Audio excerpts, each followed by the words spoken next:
I think our time requires animistic moves and gestures in the minor key instead of the major key.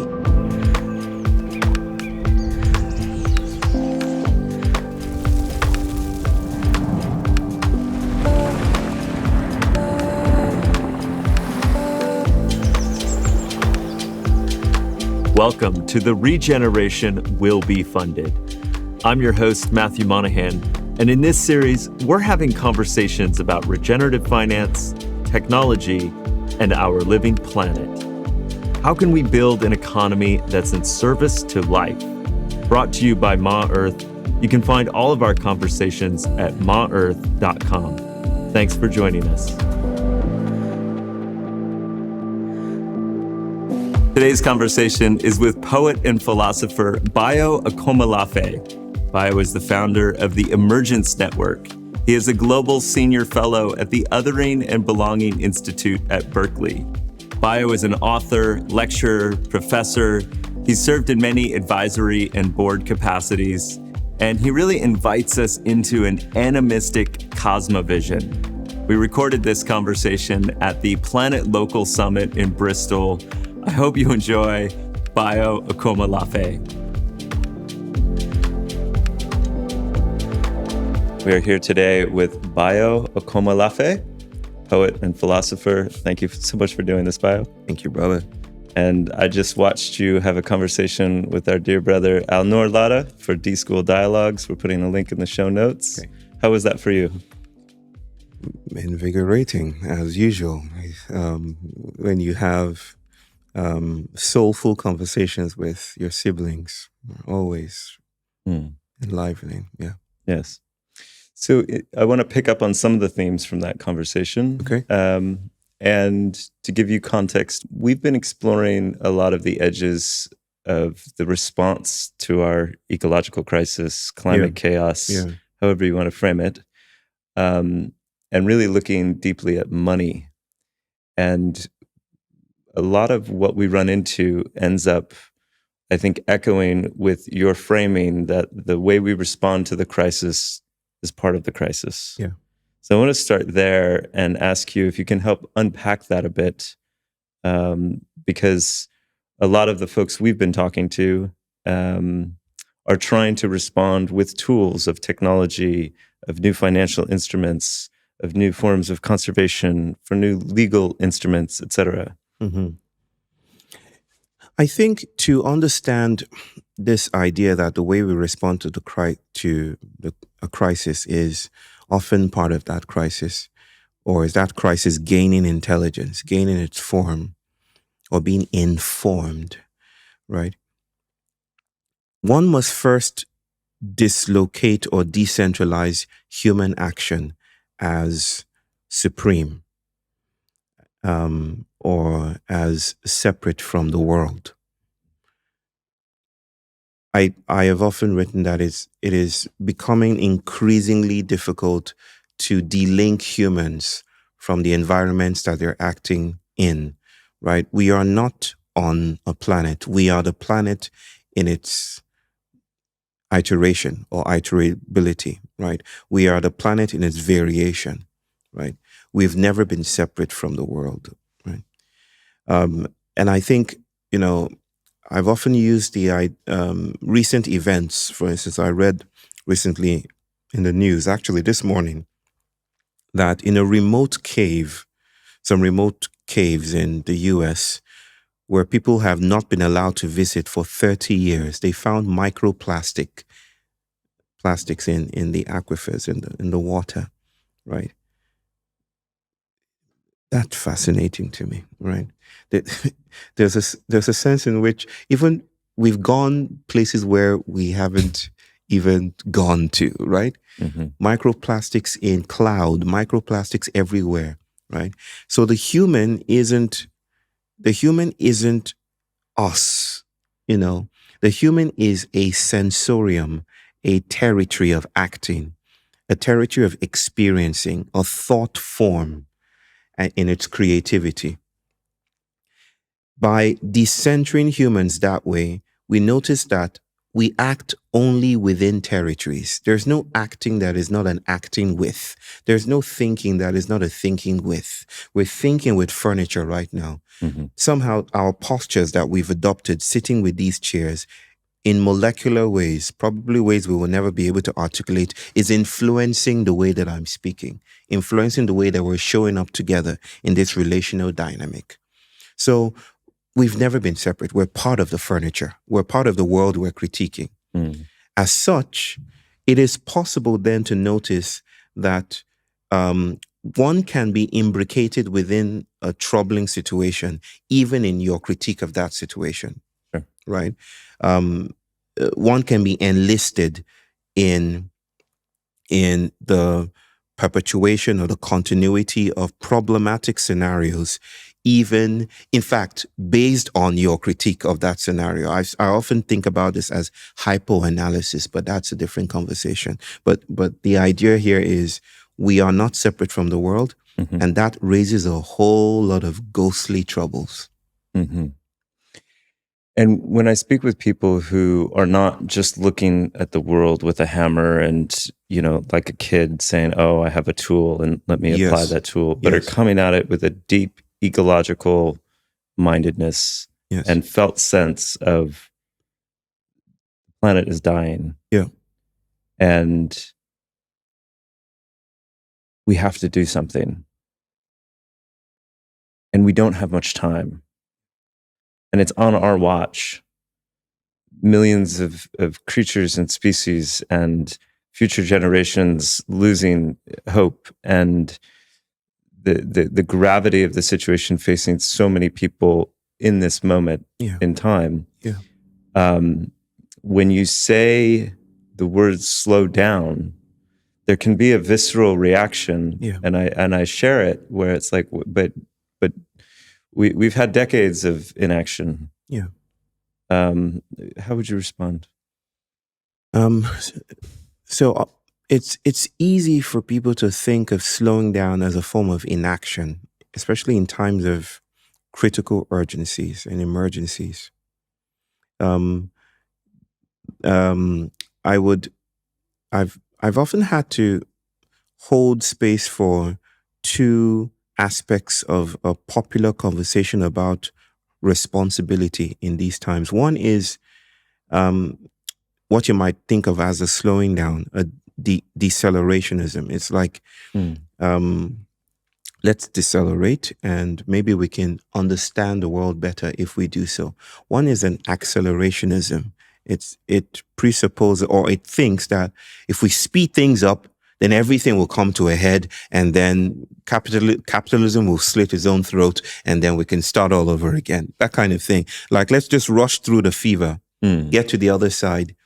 But none of them are what I'm speaking about, because both arguments might be thought of as trains on a track, on two tracks, parallel tracks. One is slowing down and one is speeding up, but they're still on the same trajectory, right? So I'm not, when I speak about slowing down, I'm not speaking about this impoverished parallelism. I'm speaking about transversal crossings, right? Something that breaks through the parallelism altogether. Young people around the planet are appropriately concerned about their future. They're thinking within the narrative spaces that have been provided by scientists and thinkers on this issue, that we don't have time, right? And that we need to do all we can do to save ourselves right now. And so they're itching for space, a kind of spaciousness. My thought on the subject isn't that they're wrong in feeling this way, no, but that the spaciousness they seek will probably not be found on those train tracks, right? Something needs to cross through, and this is the cosmology of the crossroads that comes from West Africa, the Yoruba people, that the kind of spaciousness we seek will probably not be found within the anorexic confines of modern epistemologies that premise individual actors as saviors to come, right? It doesn't leave much room for any kind of interference. It doesn't allow us to notice the other kinds of trebling and simmering wisdoms in the world that are inviting us into new kinds of postures. So, what is being called into question, I think, with the vocation of climate chaos is the postures we've assumed, the rectilinear shapes we've assumed. And there's no walking out of the plantation with your head held high. You need to assume different kinds of shapes. Marronage requires animism. And I think our time requires animistic moves and gestures in the minor key instead of the major key. The reason why we're feeling impoverished is that the major key doesn't really lend itself to danceability. It doesn't lend itself to bodies in movement. It's stuck in a militaristic march to get to the other side, to save ourselves. But as compassionately as one can respond to that, one also has to notice that the trouble is how we are responding to this crisis. You invoked animism. Can you say more about this word and what it means to you? Well, I often use the word animism as post-humanism writ large, and the origins, the ethnographic, archaeological, anthropological origins of the word animism are troubling, and especially in their racialized distinction of the modern and the animistic, the primitive, we're reclaiming that in a sense and saying, well, this supposed primitiveness is actually a form of intelligence. This proximity to plant and animal and spirit and mountain and river and rock is a powerful thing. But I would premise or want to center the conversations in the vast field of post-humanism. And there are many post-humanisms, but it seems what connects all these conversations is the idea that we can no longer afford to centralize the human being as the recipient of value and beauty and truth and agency and accountability, that one must see these things as forces at large that the so-called human being is co-participating in, right? And there are many examples of experiments and explorations in how it is impossible to think about the world that way. Mm-hmm. And I think it has great insights for our time. And so how do you, staying on language, how do you feel about this frame Anthropocene? Paul Crutzen and my other brother. The Anthropocene is a galvanizing call to action, right? It's all hands on deck, right? It's the crashing waves of the ocean beating against the slave ship, right? And it's a call to action. It's noticing that, of course, it isn't officially accepted yet by the stratigraphic authorities. Oh, is that right? No, it isn't. But it is, of course, it's become more popular than any acceptance might.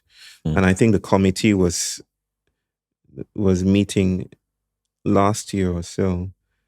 And there was a highly publicized resignation from this committee that it comes together to debate and to see whether it's an appropriate post-Holocene concept. But I digress, as I usually do. So the Anthropocene serves this function of noticing that the human has become a superorganism and is damaging the planet and its ecosystems. That, for instance, with the example of microplastics in hidden caves that have been shut off from human interference, is that we are everywhere, sedimented in layers, such that if an alien species were to come hundreds of years into the future, they would find a human in the lowest sediments of the soil, and it would be story of our poisonous interactions with the planet. The Anthropocene does that work well of calling attention to that, but it doesn't go far enough in noticing how we came here. Mm. And so there have been various attempts to problematize the concept, to decenter it, to bracket it. So we have the plantation scene, the Capitalocene. Omelsky speaks about the African Anthropocene. That is, it's fine and dandy to speak about the planet in trouble, but you have to notice that Africa has borne the huge burden, of the Anthropocene. The real costs of this epoch paid by people. 11 million people transported. There's no measure for air quality in Lagos, right? Mm-hmm. And there's no measure for that because these are prosthetic nation states in the Westphalian nation state order, right? So we must look at Africa when we're speaking about the Anthropocene. So Omelsky speaks about the African Anthropocene. I think that doesn't go far enough either. And so I formulated this concept called the Afrocene. And we can get into that, what that means. Please. Okay, please. let's go. Okay. So I'm just going to see if I could simplify this.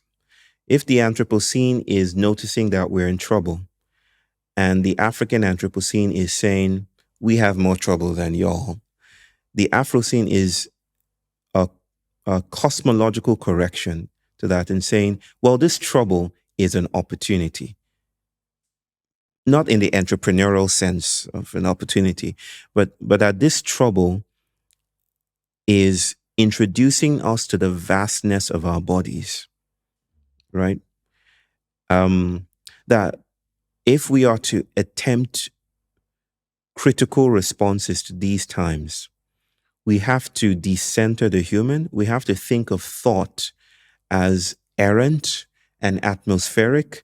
We probably have to notice that bodies are more entwined and entangled than our visual separability might, allow us to think. We have to notice probably that there are crossroads everywhere. There are cracks emerging. There are ghosts at large. There are ancestors still at work. Time doesn't flow in a linear fashion, right? That the world is queerer than we can think. Haldane. And in doing that, we are suddenly equipped with new ways of responding to the crisis, new tools, new strange and surprising alliances are in formation. When we notice this space of woundedness is also a space of stunning generosity, right? I use the figure of the slave ship to premise or to articulate the Afrocene. The Anthropocene is the slave ship on the ocean beleaguered by huge waves, right? And breaking through the hull of the ship. And then the captain says, all hands on deck. Think about that scenario, a slave shackled to a wooden vessel. And the captain says, we all need to save ourselves. And you realize that if I seal the breach in the hull of the ship, I still get to be transported to the plantation, right? What does salvation mean in this circumstance if we fix things, but we're still in this racialized hierarchy? What happens, in this scenario? The Afrocene is the goddess, the Orisha, gleaming through the cracks and inviting us to come through the cracks. Like there are opportunities. This is just a storied metaphorical way of thinking about the Afrocene, that there's a lot more phenomenologically that is involved in this crisis than humans and their anxieties trying to fix the world. Yeah, thanks for that. I'm also hearing a frame emerge in different contexts of reclaiming our role as a keystone species on this planet. And by that, trying to bridge both the recognition of our disproportionate influence and impact as humans, like in an anthropocentric way, but also our fundamental inseparability with the rest of the living world and other species. I'm curious what that provokes for you. I think noticing our keystone-ness is also coming to account, some kind of accountability that we are a companion species. They work hand in hand, right? There's no way to conceive of the human without accounting for microbes and microbial intelligences and fungi and critters and demodexes. Is it demodexes? The plural of demodex. The cousins of the spiders that live in our faces, right? You've heard about them? No. Oh my goodness. Right? That we are a post-humanist process, right? Through and through. Right. So I think that accountability is touching the others. Accountability is meeting our odd kin, is seeing how vast our family is and getting to meet them. That's what accountability looks like. There's a kind of navel-gazing humanism that says it's all about us. We're the ones at fault. Let's get rid of the humans. And I think that's just humanism on steroids. Yeah. Right. Yeah. Totally. Because it still works on the basis that we are separate from the world. Right. So this isn't a guilt trip. This isn't like humans are at fault, because not even in the transatlantic slave trade do I even say white people are at fault. Many people might be flabbergasted by that statement, but I don't, except within a Christocentric framework, I don't think that I can point my hand or my finger at some pure version of a human and say that all the vortices of accountability can reside in you, right? I can't do that. It's too reductionistic. I have to implicate sugar in how the transatlantic slave trade came to be.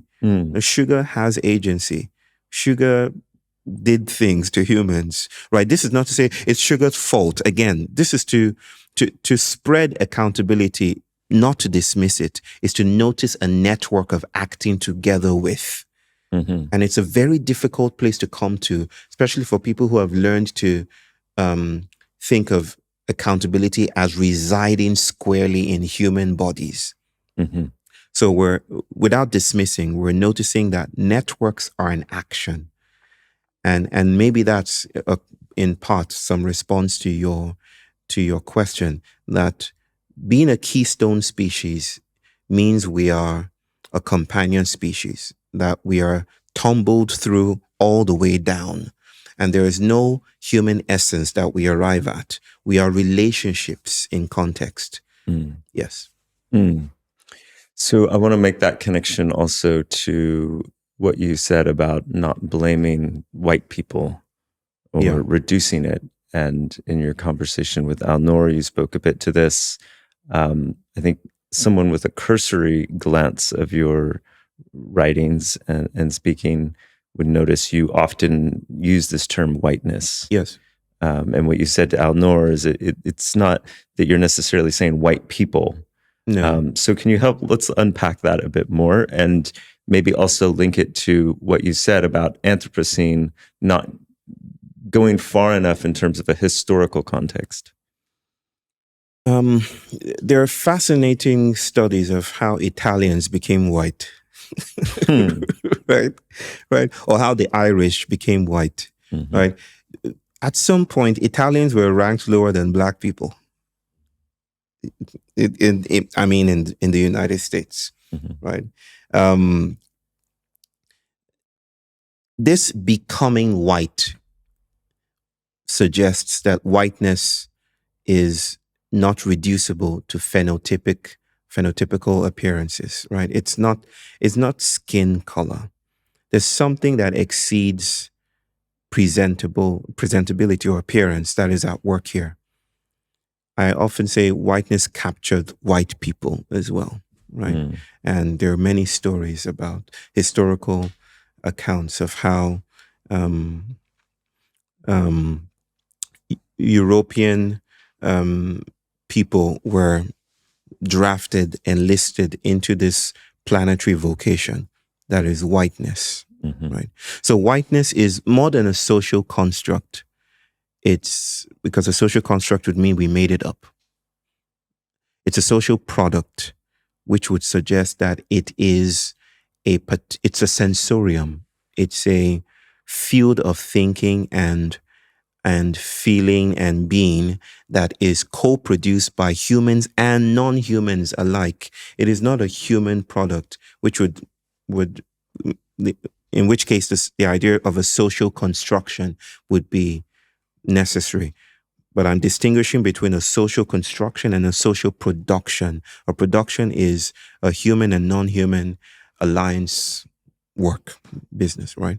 So whiteness in this sense is a semio-material, social material, more than human creation. It is the story of Baldur. Do you know the story of Baldur? The story, I often tell the story, and it's archetypally resonant here in narrating the idea of whiteness. It's a Norse story involving Frigga, the wife of Odin, the mother of Baldur. Baldur is handsome, like you. And Baldur has a prophecy that comes from someplace that he's going to die. And so if you're the mother of, you had goddess powers and you had access to the multiverse, what would you do? You would probably go on an excursion and go to every place and extract a promise. Well, I'm being too specific, but that's what she does. She extracts a promise from everything and says, you will not harm my son. Let's agree on that. Let's build an agreement structure. She speaks to the lion, to the sun, to knives, to rocks, to everything and in every possible being that no one will harm her son. But she misses a spot, and the spot is the mistletoe. But she thinks to herself, well, the mistletoe is innocent. There's no way it would harm my son. And so she misses that spot. And Loki, the trickster god, fashions an arrow out of the mistletoe and gifts Baldur with pleasant death, right? By some means through another god. The story is long.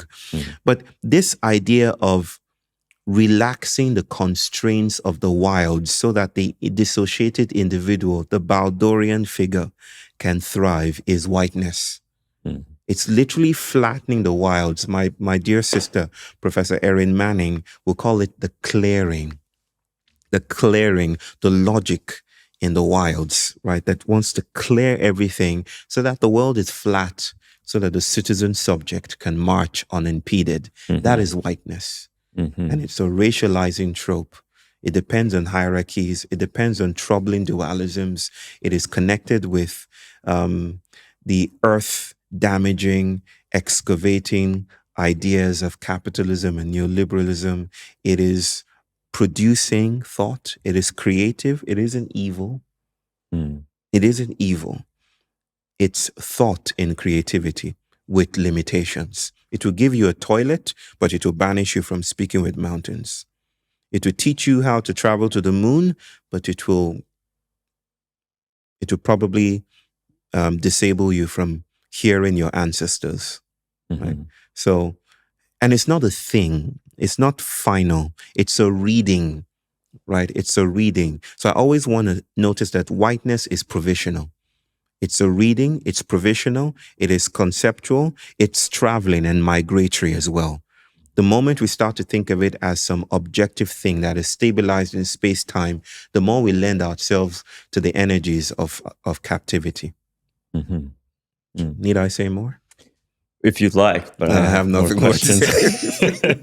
You're very handsome as well, Bayo. I should record that for my wife to hear. I'm sure she agrees. So I'm back to the forest, which is being cut down by modernity, by whiteness, by industry, by whatever. Yes. And the pushing of Canadian kids the indigenous kids in Canada, putting them in the ground, that's whiteness. Building a school on the clearing, whiteness. It is flattening the world so that.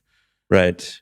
And I want to respond to this deforestation, this destruction, Yes. this death. And I hear your words and I say, okay, I want to find the crossroads. I want to slip into the cracks. Yes. I want to not reinforce the crisis as part of my response. Yes. How do I do that? How do I do that, or even more, because that might be just simply an unfair question. But how do I know when I'm in a crack? Or how do what's the felt sense when you find one of these?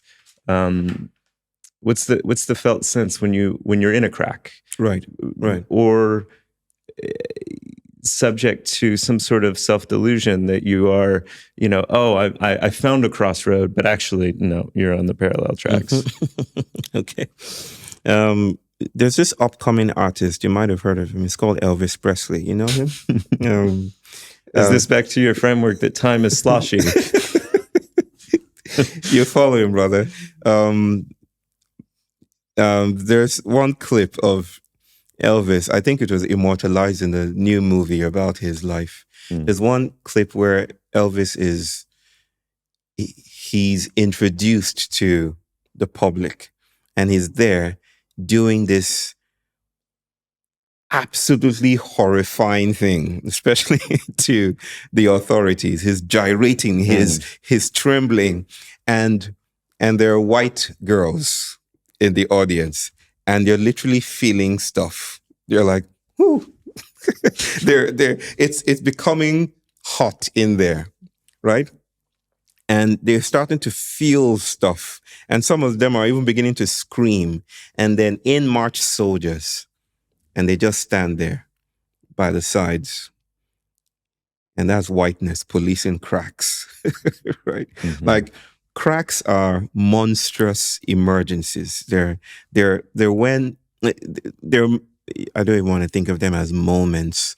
It might be helpful to invoke Gilbert Simondon here, who was a philosopher, and he would speak about metastability. Metastability is the idea that we are not as well put together as we think. It's only the stability we think is stable is actually metastable.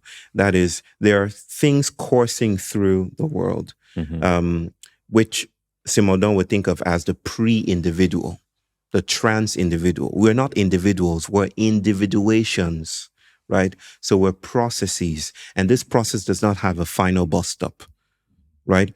An image, a photograph is a capturing of this moment in time, right? A crystallization, but you're a process, you're still ongoing. It's very Whiteheadian in that way.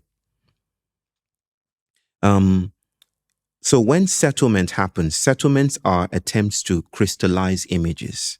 White settlement, modernity, is an attempt to stabilize identity, right? Is an attempt to reduce ontology to identity. Simondon would never think about the world in terms of ontology. He would think in terms of ontogenesis, right? But it's an attempt to reduce flow to identity, right? And that's why we have categories of being and identities and boxes that we tick. This is a modernizing ethic, right? But in every settlement building process, there are tensions that are hidden in it, subterranean tensions. Nothing is ever still. There's simmering, troubling, ghostly, and ghastly phenomena that are always implicated when settlement is trying to reinforce itself.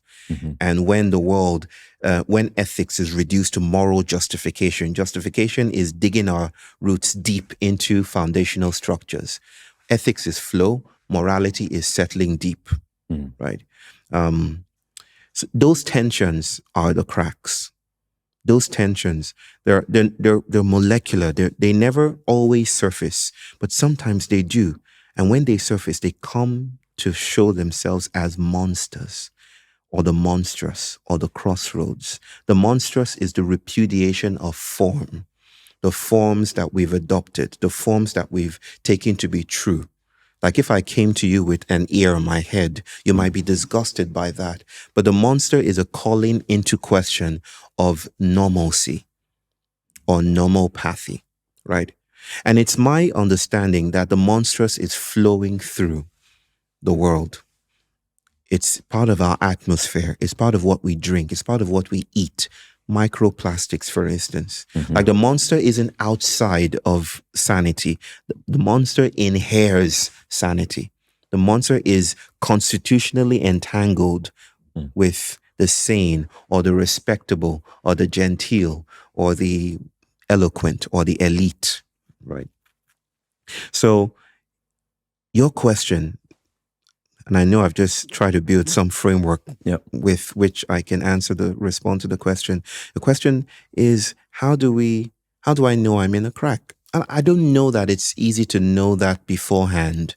Maybe it's even impossible, right? To anticipate the minor gesture, to know it beforehand. But I do think my sense of things is that we are in the throes of white syncopation or syncopating forces. And in my conversation with Al-Noor, I try to outline how that might be sensed, right? Without reducing it to a methodology, right? It's psychic, it is ecosexual, it is corporeal. I mean, there are mass disabling events afoot. And I just want to help us situate this, that by disabling, I mean all the ways whiteness as this individuation process is losing its resources and its ability to keep us apart. We're coming together in very, very troubling ways. The pandemic, for instance, is a syncopation event, is a syncopating force. Can you define syncopation? Syncopation, yes, is the stressing of the minor key that produces variability in a groove or in rhythm, right? If you're to think about rhythm in terms of the downbeat and the upbeat, syncopation is the stressing, the emphasis of the upbeat. It's very, very, it's infinitesimal. It's thin. It's like a sacred thinness. The Celts would speak about a thin place. So it's like a thin place where it's decidedly molecular, and there's no way to make it a method or a standard, right? In stressing that, syncopation happens, and the music becomes a lot more enjoyable. But danceability is disability, because to dance is to be at large. To dance is to lose the body's uniformity, the postural uniformity. Is to be at large. And a danceability is streaming through modernity. In a sense, there are slave ships at the shores of the city, and we are all embarking. In fact, we never disembarked. So it seems politics has to be reframed, not as including more and more people to white spaces of power, which we might actually need as a minor gesture, right? Again, the major and the minor cannot be known beforehand, but I think at some level, politics needs to be reframed, not as saving the minority, but as responding to syncopation together, abiding in cracks, noticing failure, and maybe building community within these spaces of failure together. I appreciate that. So I want to maybe get specific through especially a climate lens or a ecological response lens. I see movements afoot around what some might call rights of nature, others might say voices of nature, because it's not really appropriate to even think that we can confer rights and what that implies. It's happening. But efforts to find cracks in our current legal systems in order to elevate the voices of the natural world in our legal frameworks. put that aside as one example. Another example is trying to find cracks in our current financial systems and rules using cryptography to build new peer-to-peer coordination methodologies so that we can reclaim things like monetary policy at a bioregional level. Right. I feel these as efforts to create new structures, new riverbanks for the water to flow, and are, sometimes riddled with good intentions and sometimes problematic, whatever. I guess what I'm trying to reconcile in the way you describe the moment we're in is I'm trying to understand how much these patterns and responses risk being this reinforcement of, that the response to the crisis is part of the crisis. Yeah. I think there's always the risk of a crack becoming a canyon, right? What's that famous book that became a movie, Where the Wild Things Are? You know that, right? My mom used to read it to me all the time. Oh, there you go. There you go. I mean, what's his name? The character, the small boy. Oh, sorry, Mom, I can't remember. Doesn't matter. Let's just call him Tom because it sounds like a Tom. And Tom escapes into this wild place for a time, right? And he does things there. Then he comes back, right? There's a sense in which we are being spirited away. Deleuze would think of this as lines of flight, right? You can imagine circles of convergence where things repeat themselves. I mean, there's always the eternal return, and things change. Change is constant, right? But things often cohere into some toxic cyclicity, and they reproduce themselves, and our rituals no longer take or do new things, right? So that's a circle of convergence. But often, lines of flight strip away from those circles of convergence and follow the cracks, zigzagging along lines of indeterminacy and creating new feedback loops. So you might think of these experiments, these attempts, tentative as they are, as attempts to follow the whiff of a crack to do new things in the world. But there's always the possibility that those lines of flight would collapse back into circles of convergence. Think about the huge issue around pronouns today. You have a pronoun, I have a pronoun, and it comes from this idea that we don't want to ratify this hegemonic insistence on binaries, he or she. There ought to be other ways of thinking about. But you see, what the political left has done is collapse these experiments into a politics of recognizability. That's not a bad thing, but it lends itself to legibility. The legibility of the state, right? It's like, I need to be seen, and you will pronounce my pronouns well, and you will conform to the grammar of this pronunciation and of this ritual. And if you do not do this, there's something offensive about this moment.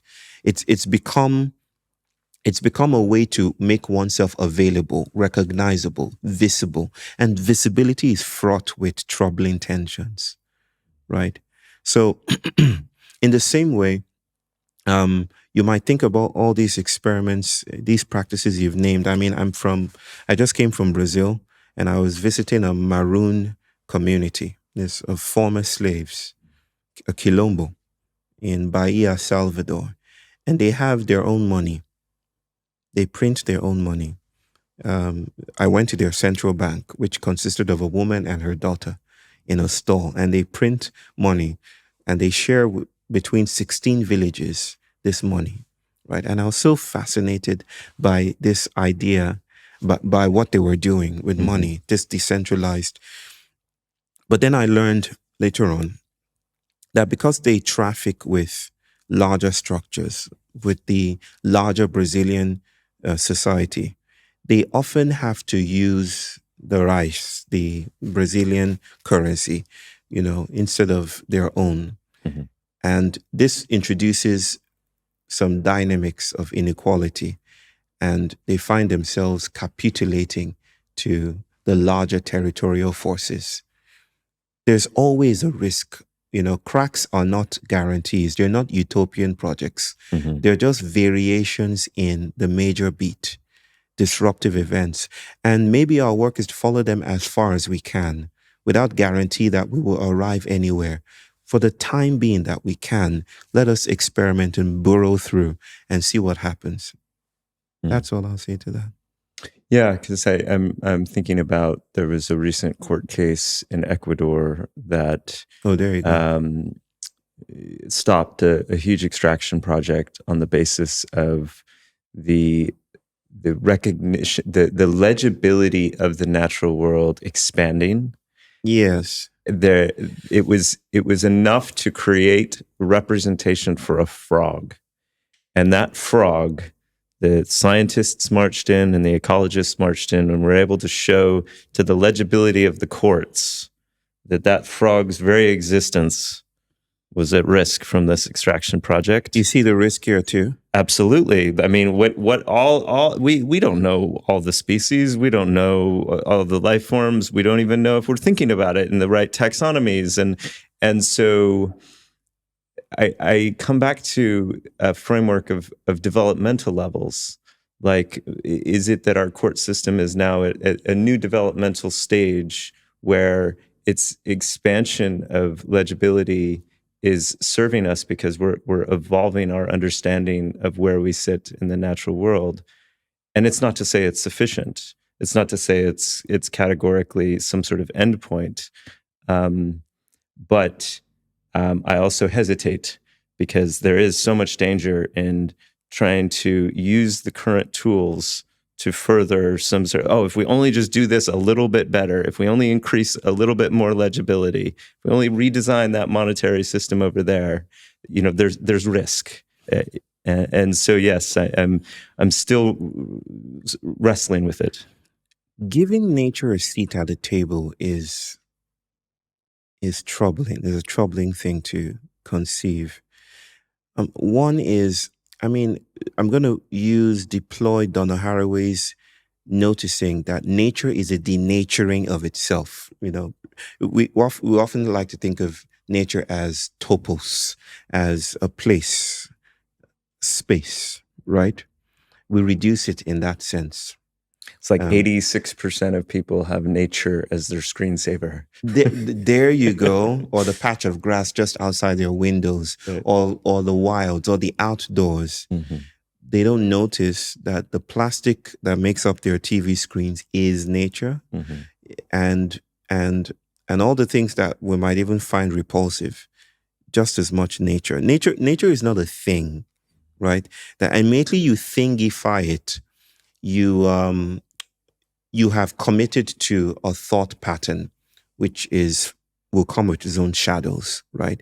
I'm thinking about how biologists are struggling to define what nature is. You would think that biologists have, in doing their biology work, have, a front row seat in defining what life is, but they don't have a clue. We don't even know how to say, we don't even know whether to say if a virus is alive or not, right? It has some characteristics of life and not others. And we're kind of, what is happening here? Mm-hmm. How do you take Phaeosteria piscicida, dinoflagellate, and its life cycles, and how do you reduce it to categoricity? It's a phantom organism. It doesn't cohere along the lines of language and categoricity. It bends, it diffracts, right? Depending on the condition of its emergence, mm-hmm. right? How do you put that dinoflagellate on a table and say you're invited to this table? The table is impoverished, is what I'm trying to say. Mm-hmm. And if nature is not in part occultic, resisting intelligibility, fugitive, promiscuous, then the nature that sits on the table is very suspect. Mm-hmm. Yeah.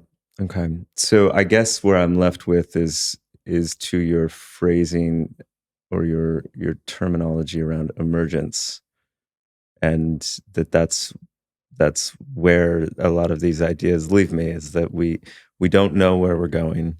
No. And we don't want to know where we're going. Well, some of us do. I mean, lots of people do. Futurists definitely want to do that. UN wants to do that. But in terms of embracing the unknowably queerness of our world, then almost presupposes that we don't want to know the path, that we are embracing the unknowability as part of the medicine. That desirous intensity to want to know the next is a posture, and it creates certain streams of possibility, and it forecloses others, right? In the same breath, I think turning to uncertainty, turning to the indeterminacy of things is a very wealthy proposal. It's rich because what it invites us into noticing is, one, we're not the only ones in the room. Two, we don't have agency. That's a capitalist relationship. Like one has agency. Instead, agency, affectivity, accountability, responsibility is shared unevenly, diffractively in networks of co-emergence. And it, that posture also allows us to notice that we are not alone. It's not about us. We are not alone. And I'm not talking about the alien thing, which is also a very ravishingly interesting concept or idea. I have some concept around that I've built called xenofeminism, right? But this is not the time nor place for that. But the idea that we are not alone and that we live in an open-ended, I don't even like to say universe. I don't even like to say multiverse. I call it indetermiverse. It's very unwieldy. But that the universe is unwieldy and indeterminate, that it's open-ended.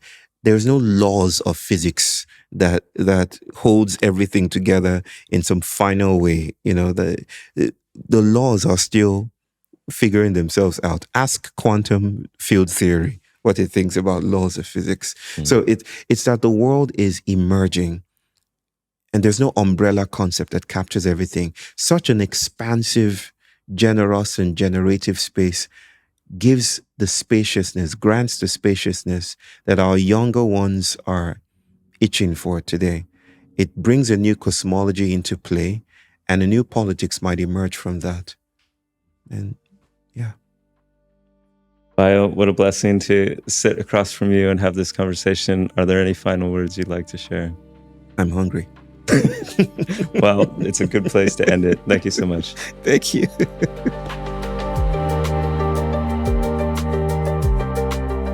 Wow, Bayo is so enjoyable to listen to. For more, go to his website at bayoakomolafe.net. You might also be interested in watching the conversation we had with Alnor Lada, or the conversation that the two of them had together as part of Deschooling Dialogues. Links are in the show notes. For more conversations, check out maearth.com. Thanks for tuning in, and I'll see you on the next one.